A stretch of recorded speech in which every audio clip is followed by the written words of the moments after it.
हाय, मी अक्षता. आज संडे होता, सुट्टीचा दिवस म्हणून आम्ही इस्कॉन टेम्पलला जायचं ठरवलं होतं. चला तर मग मी तुम्हालाही घेऊन जाते आतमध्ये फिरायला. हा गेट होता आतमध्ये जाण्यासाठी. समोरचा जो आहे तो मेन गेट आहे टेम्पलमध्ये आतमध्ये जाण्यासाठी. आणि आतमध्ये गेल्यावरती आहे ना, खूप मोठं मंदिर दिसत होतं. हे पूर्ण मंदिरच आहे ते. तर इथून ह्याची एंट्री आहे ना बॅक साईडतून आहे आणि समोर जी मूर्ती दिसते ती कालियामर्दनची मूर्ती आहे, जी की पाण्यामध्ये होती. आता आपण वरती जाऊया आणि आतला इंटिरियर बघा तुम्ही, तुम्हाला खूप आवडेल. हा होता तो इंटिरियर आणि समोरच तिन्ही मूर्ती होत्या. राधाकृष्ण, जगन्नाथ महाराजांची मूर्ती होती.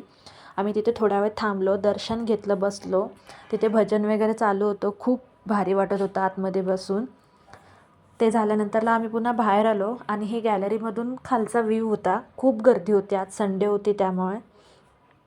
ही ती मूर्ती होती मगाची जी मी तुम्हाला दाखवली.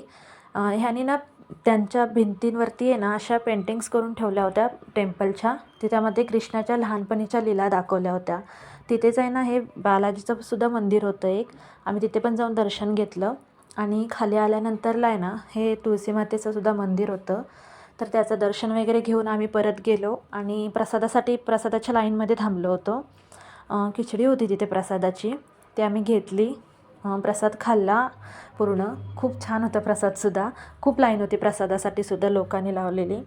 आम्ही प्रसाद वगैरे खाऊन मग आम्ही रिटर्न निघालो. जाता जाता मग आहे ना इथे गौशाला होती, तर त्या गौशाळेमध्ये गेलेलो. तिथे गौमातेचं दर्शन घेतलेलं आणि मग पुन्हा रिटर्न आलेलो.